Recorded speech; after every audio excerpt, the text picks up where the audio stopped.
అధ్యక్ష, ఇప్పుడు గౌరవ ఉప ముఖ్యమంత్రి గారు బట్టి విక్రమార్క గారు 42 పేజీల బుక్ను మాకు ఇచ్చి 4 నిమిషాలు కాలేదు.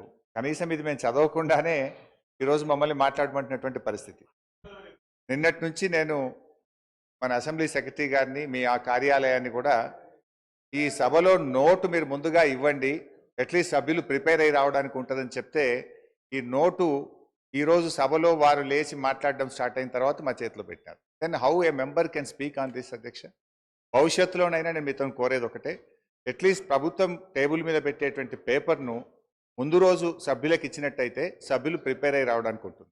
రెండవది అధ్యక్ష, మీతో ఒక సబ్మిషన్. మీరు ఈరోజు కూడా కొత్త సభ్యులు 57 మంది ఉన్నారు, వాళ్ళు కూడా చక్కగా నేర్చుకోవాలి, సహకరించాలన్నారు. తప్పకుండా మేము సహకరిస్తాం. కానీ మీరు కూడా దయచేసి సభ్యుల హక్కులను కూడా కాపాడాలి. ప్రొటెస్ట్ అనేది మెంబర్స్ యొక్క రైట్. ప్రభుత్వం ఇచ్చిన సమాధానంతో సభ్యులు సంతృప్తి పడినప్పుడు ప్రొటెస్ట్ చెప్పే హక్కు సభ్యులకు తప్పకుండా ఉంటుంది. చాలా ఏళ్ళుగా మీరు సభలో ఉన్నారు, మేము ఉన్నాం. ఎప్పుడైనా సభ్యులకు ప్రొటెస్ట్ మీద తప్పకుండా అవకాశం ఇస్తారు అధ్యక్ష. కానీ మొన్న మీరు దురదృష్టవశాత్తు ఇవ్వలేకపోయినారు.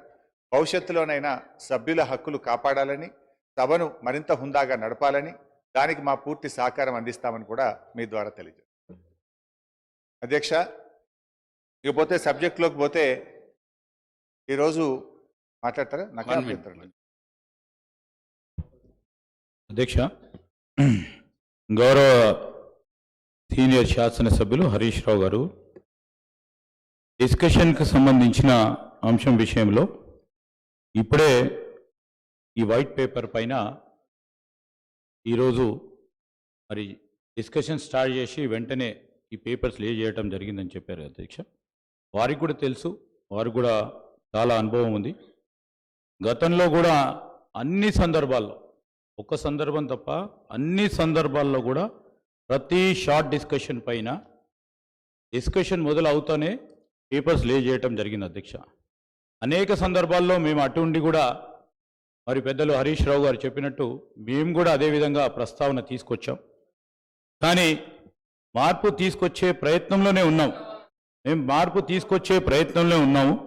డెఫినెట్లీ వారు చెప్పిన ఒక పాజిటివ్ అంశాన్ని కూడా మరి మీరు అనుమతిస్తే వచ్చే బడ్జెట్ సమావేశాన్ని నుంచి తప్పకుండా తీసుకెళ్లే ప్రయత్నం చేస్తాం అధ్యక్ష. వారు కూడా చెప్పినట్టు ఈరోజు నేను చెప్తా ఉన్నాం అధ్యక్ష, we are open for any discussion అధ్యక్ష. కానీ పాజిటివ్ క్రిటిసిజం, కన్స్ట్రక్టివ్ క్రిటిసిజం చేస్తే వీఆర్ ఓపెన్. కానీ ఇన్స్టిగేట్ చేసే ఓ కార్యాచరణ తీసుకుంటే మాకు కూడా, మా గౌరవ సభ్యులు కూడా ఇన్స్టిగేట్ అవ్వడానికి అవకాశం ఉంటుంది కనుక నేను గౌరవ సభ్యులను కోరుతా ఉన్నాను. వారు చెప్పింది డెఫినెట్లీ మేము గత శాసనసభలో కూడా అడిగాం. మనం డిసెంట్ చెప్పడానికి అవకాశం ఉండాలి, వాయిస్ ఉండాలని. తప్పకుండా వారు చెప్పిన ఒక సూచికను మీరు అనుమతిస్తే మేము పరిగణలోకి తీసుకోవడం జరుగుతుందని మనవి చేస్తున్నాం అధ్యక్ష.